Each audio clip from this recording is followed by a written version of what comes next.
And when they say that, they're assuming that this embargo is going to end soon. They're assuming that a swarm of Americans are going to come here and start investing money. Burger Kings and McDonald's everywhere, and that's the one thing that the Europeans I've met in Cuba so far are so afraid of. They don't want the. Oh, then, mate, I'm Danny anyway. Hey.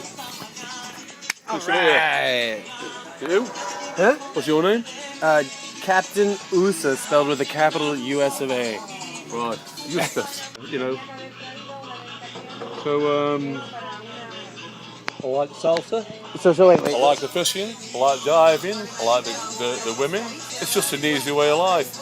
Lobster or langosta in England would cost really expensive, But here, it's very, very cheap. The only thing what we miss is beef. You can't go and get a really good steak. So we come over here. We buy the food ourselves. We've got a room. We've got a kitchen. So really cheap. Really cheap holiday. And we've got recharge the batteries. That's what we need. Yeah.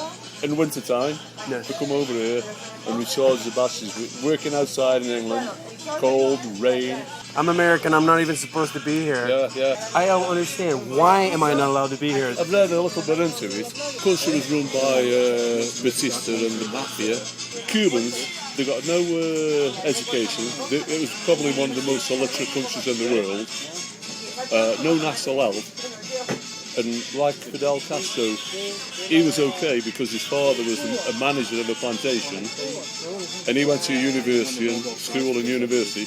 But the other children, whose parents worked on the plantation, they had no education, no national health. If they cut when they're cutting sugar cane, if they chopped the fingers off, that was it, we were finished, I think you could see, what I read, you could see an injustice in what was happening. That was a law for the rich and nothing for the poor. So he started trying to do something about it, and they threw him in jail. When he came out of jail, he went to Mexico, and that's where he met Che Guevara, and then they came back. Eventually, they overtook the country, but the American, I think it was called the United Fruit Company, America, they controlled all the agriculture, sugar, the tobacco. But they were taking all the money out of the country. So when Castro took over, he said, well, now the money is going to go into the government. So they said, well, what about all the machinery, the equipment? We need compensating. And they said, well, we haven't got the money at the moment, but we'll pay an installment. And said, no, we need it now. So he just said, okay, you're having nothing. So with them, they kicked them out of the country. They took all the houses, all the cars, threw them all out of the country. And I think all the top Cubans who got like the best positions, they fled and they all ended up in Miami. Then with them losing everything over here, the land and the houses, they wanted to try payback time. So instead of doing it themselves with all the might of America, the Cubans who had left in Miami, they took them to, I think it was Guatemala, trained them up as an army. What's the point? Really providing them with all the weapons, all the training, but no Americans actually took part. And they invaded in the Bay of Pigs.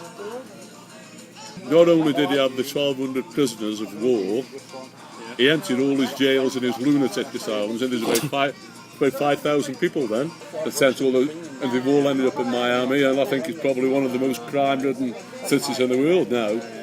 Miami is controlled more or less by Cubans. What do you think personally? Would you like to see the embargo ended? Of course, yeah. You think it would be better for Cuba? Because when you look around, the infrastructure, the place has fallen to bits, And I think one of the main things is now the Cuban people are turning to crime. They've all got to try and find some sort of a scam to survive. But I